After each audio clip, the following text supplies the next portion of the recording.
درود بر شما همراهان همیشگی بروکر اوربکس. در این ویدیو با آموزش پلتفرم کپی ترید بروکر اوربکس همراهتون هستیم. قبل از ثبت نام در این پلتفرم شما نیاز دارین که حساب معاملاتی از نوع CT بسازین یا حساب خودتون رو به نوع CT تغییر بدین تا بتونین از پلتفرم کپی ترید بروکر اوربکس استفاده کنین. توجه داشته باشین که نوع حساب CT مخصوص کپی ترید هستش و سعی کنین از این حساب صرفاً برای کپی ترید استفاده بکنید، چه به عنوان فالوور و چه به عنوان پرووایدر، و برای معاملات عادی خودتون از انواع دیگه حساب‌های بروکر اوربکس استفاده کنید. بعد از ورود به این صفحه شما دو نقش اصلی پرووایدر و فالوور رو در اختیار دارین که در این ویدیو نقش فالوور رو به شما توضیح خواهم داد. فالوور کسیه که نمیخواد یا بلد نیست خودش ترید کنه، اما دنبال تریدرهای موفقی میگرده تا معاملاتشون رو کپی کنه. شما میتونید حساب خودتون رو به حساب پرووایدر متصل کنید و از اون به بعد معاملات اون پرووایدر به صورت اتوماتیک برای شما کپی میشن. اما در ابتدا باید ثبت نام کنید و یک سری تنظیمات رو اعمال کنید که در ادامه این ویدیو برای شما توضیح میدم. در قدم اول برای ثبت نام روی گزینه Register as a Follower کلیک کنید. در صفحه بعد در فیلد ابتدایی Trading Account شماره حساب CT خودتون رو وارد کنید و در بخش بعدیش پسورد رمز حساب معاملاتی CT خودتون رو وارد کنید. توجه داشته باشین که این رمز حساب CT هست، همون رمزی که توی متا تریدر وارد میکنید. و در فیلد بعدی هم فیلد پرووایدر مد نظر خودتون رو انتخاب میکنید. برای مثال ما اینجا اوربکس کپی تست رو انتخاب میکنیم. در فیلد آخر هم میتونید آفر یا پیشنهاد مد نظرتون رو انتخاب بکنید یا آفری که پرووایدر از قبل به شما پیشنهاد داده و مد نظر شما هست. برای مثال ما در اینجا آفرهای IC Trade، اسمارت مانی و اسمارت مانی 2 رو داریم که مثلا ما اسمارت مانی 2 رو انتخاب میکنیم. در بخش سمت راست هم میتونید اطلاعات این پرووایدر و همینطور آفری که انتخاب کردین رو ببینید. برای مثال پرووایدر ما اسمش اوربکس کپی تست هستش و آفری که انتخاب کردیم آفر اسمارت مانیه. هزینه یا فی که این پرووایدر از ما دریافت میکنه 20% که به صورت ماهانه حساب میشه. و همینطور برای اینکه بتونیم از پوزیشن ها یا معاملات این پرووایدر استفاده بکنیم یا اونها رو کپی کنیم، باید حداقل بالانس $2000 توی حساب CT ما موجود باشه. یعنی مینیمم بالانس شما باید حداقل $2000 باشه و اگر کمتر از اون بالانس داشته باشید نمیتونین حساب خودتون رو به حساب این پرووایدر وصل بکنین و از معاملات اون استفاده کنید. البته باید این موضوع رو هم در نظر داشته باشین که این 20% هزینه 20% از سودی هستش که شما از کپی تریدهای اون پرووایدر کسب کردین و به صورت ماهانه به اون تریدر یا اون پرووایدر پرداخت خواهد شد. و در آخر هم روی گزینه رجیستر کلیک کنید. خب بعد از برگشت به صفحه ابتدایی شماره حساب خودتون و رمز رو وارد کنید و روی گزینه لاگین کلیک کنید. خب بعد از کلیک روی گزینه لاگین وارد این صفحه میشین. در بالای صفحه یک سری اطلاعات کلی رو شما در اختیار دارین. برای مثال سودی که به صورت ماهانه دریافت کردین، پوزیشن هایی که برای شما کپی شدن و هزینه هایی که مثلا در ماه اپریل شما پرداخت کردین. در قسمت فالوور متریکس هم میتونین پرووایدر هایی که اونها رو دنبال میکنید مشاهده کنین که برای مثال ما اینجا 2 پرووایدر رو داریم. میتونین سودی که از این پرووایدرها دریافت کردین رو ببینین، تعداد پوزیشن هایی که برای شما کپی شده، هزینه‌ای که به این پرووایدرها پرداخت کردین و همینطور تاریخی که حسابتون رو به این پرووایدرها وصل کردین. اگر میخواین که یک سری تنظیمات رو برای این حساب پرووایدری اعمال کنید، روی آیکون سمت راست کلیک میکنید. وارد این صفحه خواهید شد که توی این صفحه شما میتونین برای حساب خودتون یا متصل شدن حسابتون به این پرووایدر یک سری تنظیمات رو در نظر بگیرین. در بخش پرووایدر فیلترز اگر روی گزینه ادیت کلیک کنید، یه صفحه‌ای که برای شما باز میشه 3 فیلد دیرکشن، مینیمم لاتس و ماکسیمم لاتس رو شما در اختیار دارین. فیلد اول میتونین انتخاب کنین که چه نوع معاملات این پرووایدر برای شما کپی بشن. اگر میخواین مثلا فقط معاملات فروش یا سل برای شما کپی بشن، سل رو انتخاب میکنین.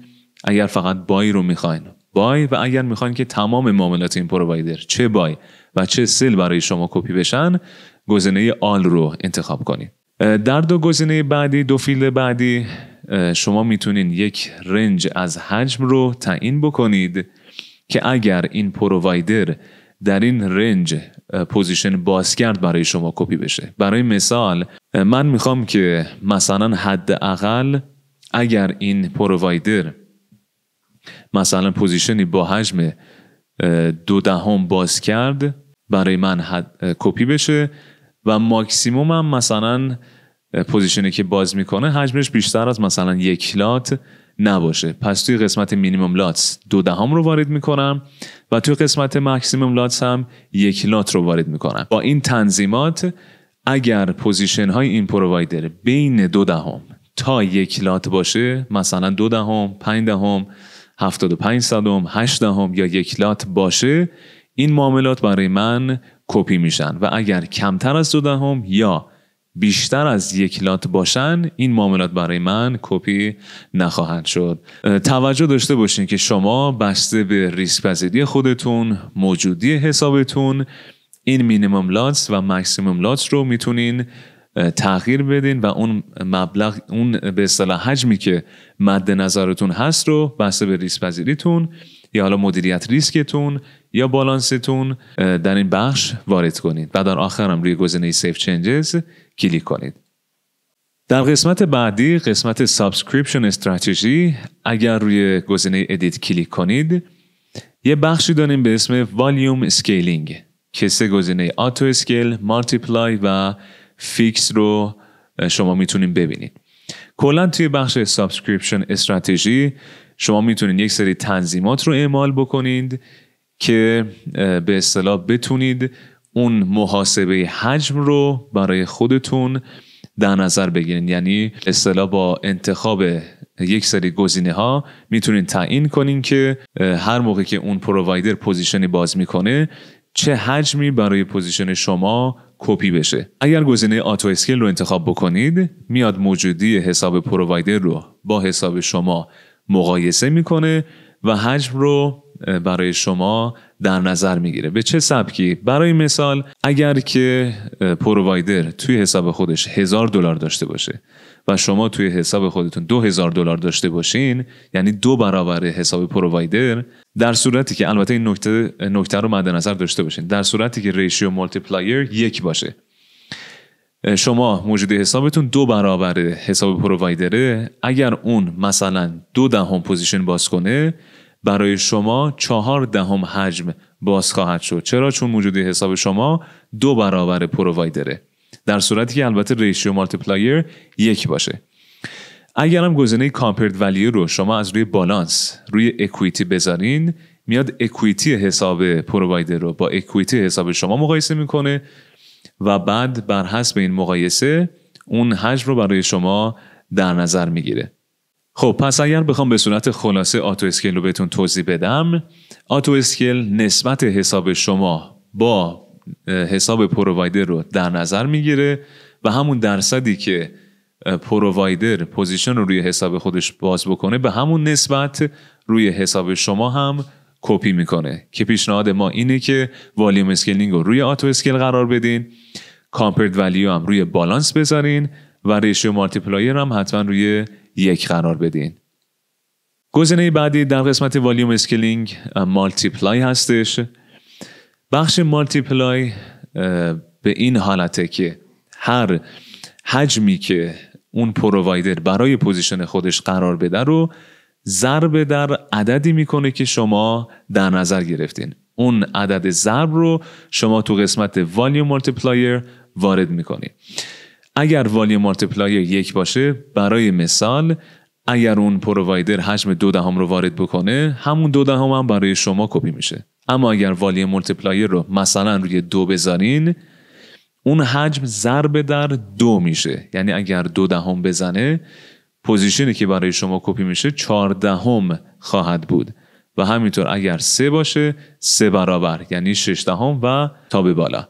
و گزینه آخر در بخش والیوم اسکیلینگ فیکس هستش که همونطور که از اسمش معلومه یعنی یک عدد ثابت. مثلا اگر شما میخوان که بدون در نظر گرفتن حجمی که پرووایدر برای پوزیشن خودش داره میزنه یه حجم ثابتی برای پوزیشن شما باز بشه، شما فیکس رو انتخاب میکنین و در قسمت کاپیز والیوم هم اون حجم مد نظرتون رو میزنین. مثلا من میخوام که برای تمام پوزیشنام حجم نیم لات یا 15 باز بشه. اصلا برام مهم نیست که پرووایدر 2 میخواد بزنه، 1 لات میخواد بزنه یا حالا هر حجم دیگه. من میخوام که این حجم فیکس باشه برای من، پس والیوم اسکیلینگ رو فیکس میزنم و تو کپیز والیوم هم عدد نیم لات یا 15 رو وارد میکنم.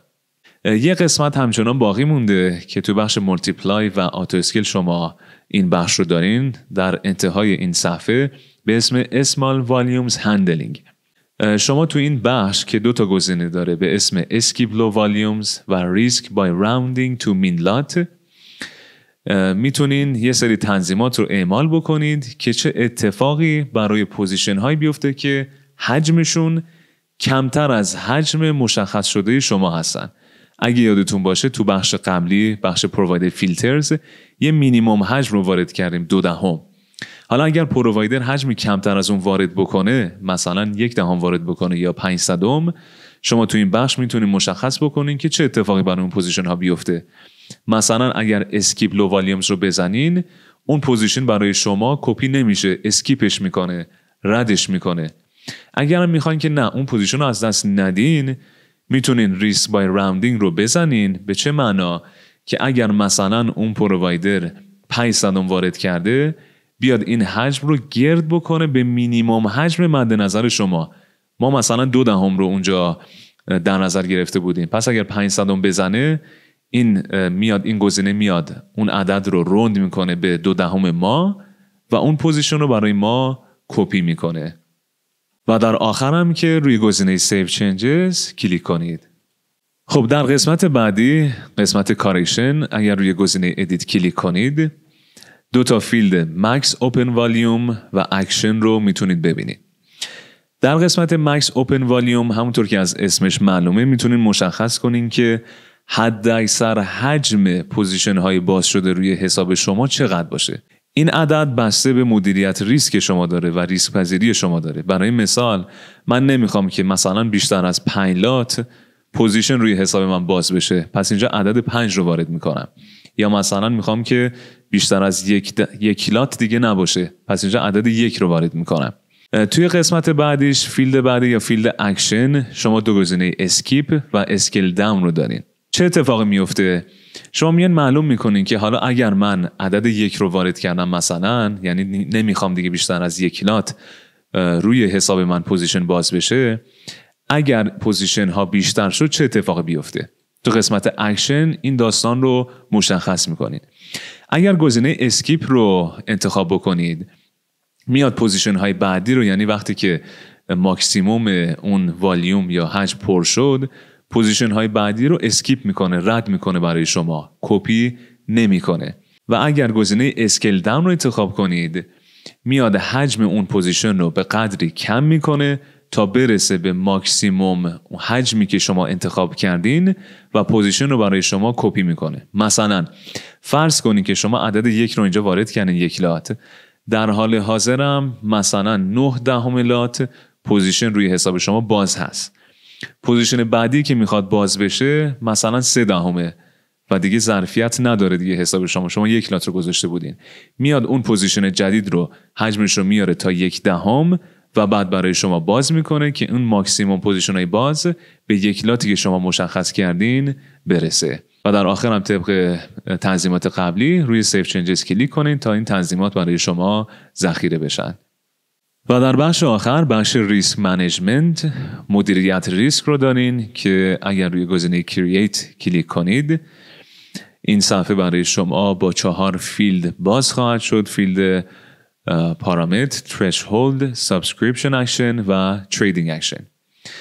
کلا در بخش ریسک منیجمنت شما میتونید یک سری تنظیمات رو اعمال بکنید که بتونید سودهای خودتون، ضررهای خودتون یا ضررهای شناور خودتون رو مدیریت کنید.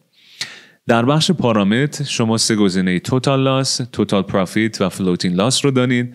توتال لاس به معنای ضرر کلی، توتال پروفیت سود کلی و فلوتینگ لاس هم به معنای ضرر شناوره.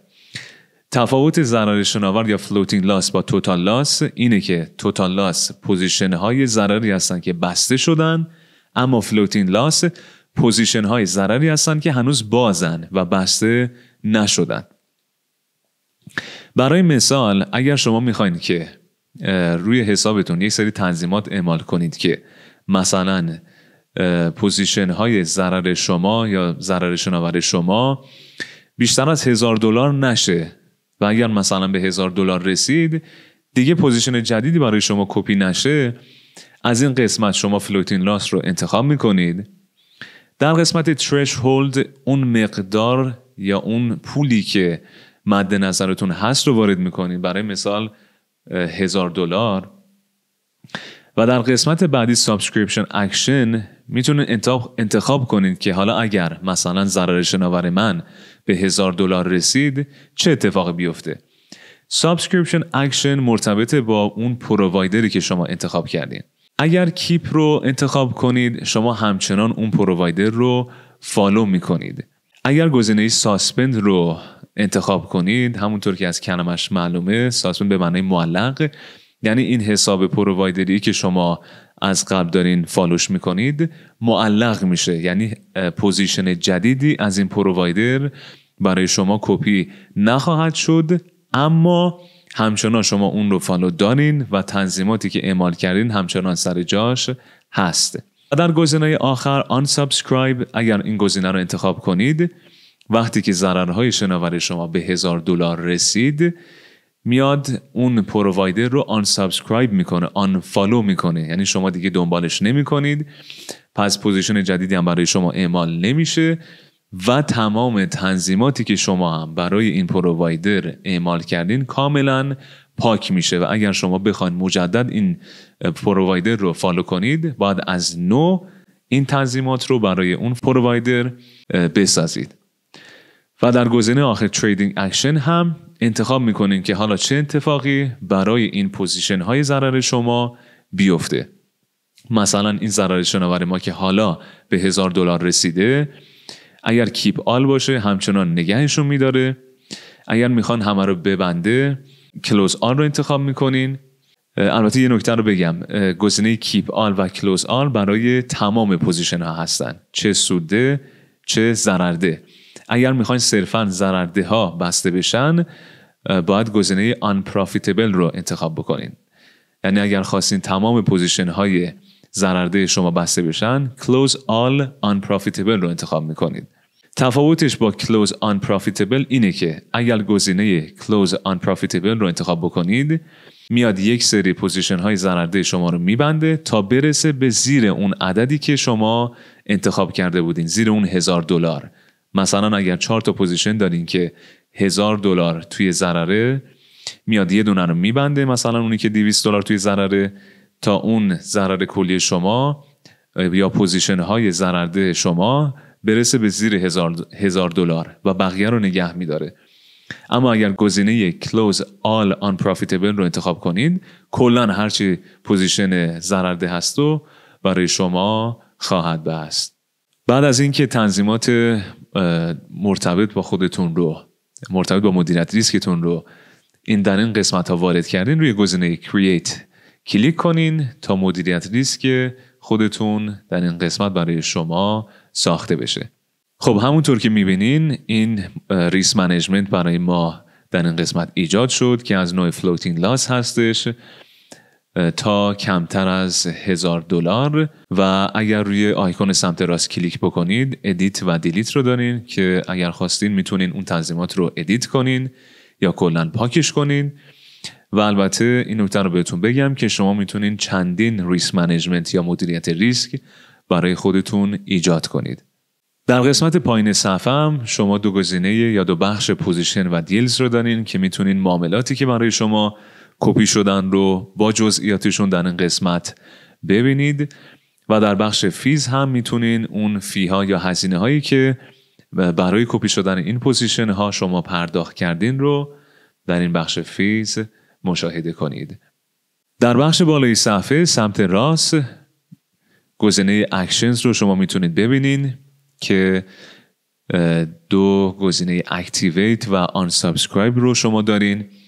اگر روی گزینه اکتیویت کلیک کنید این پرووایدر با این تنظیمات برای شما فعال میشن و میتونین از پوزیشن های این پرووایدر استفاده کنین و این پوزیشن ها برای شما کپی خواهند شد با این تنظیمات.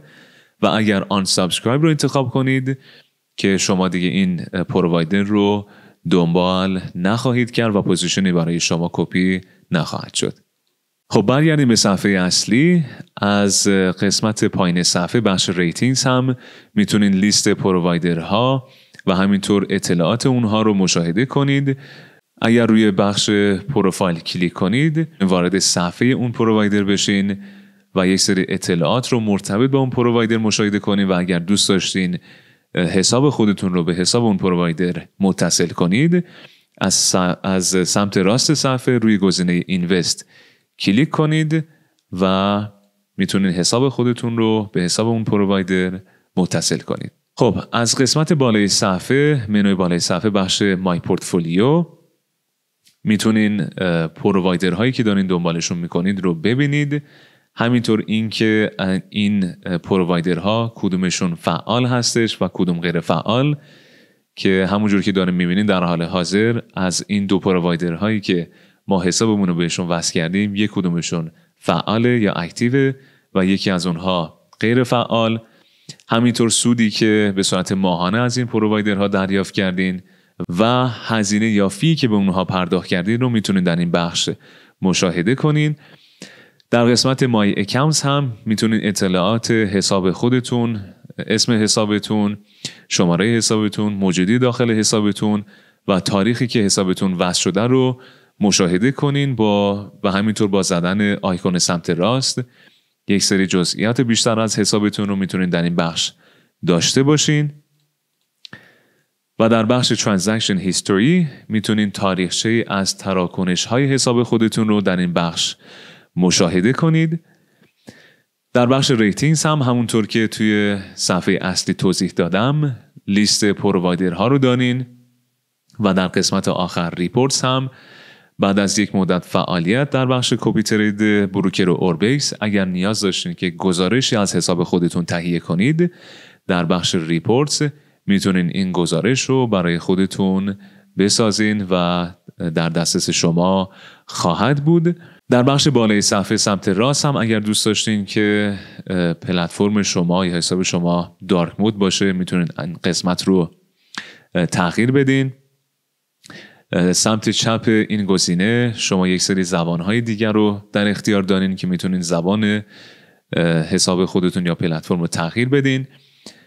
سمت چپش هم یک سری تنظیمات دیگه مثل زبان و همینطور ایمیل رو در اختیار دارین که اگر ایمیل خودتون رو وارد بکنین نوتیفیکیشن ها رو از طریق این ایمیل میتونین دریافت کنید و تمام.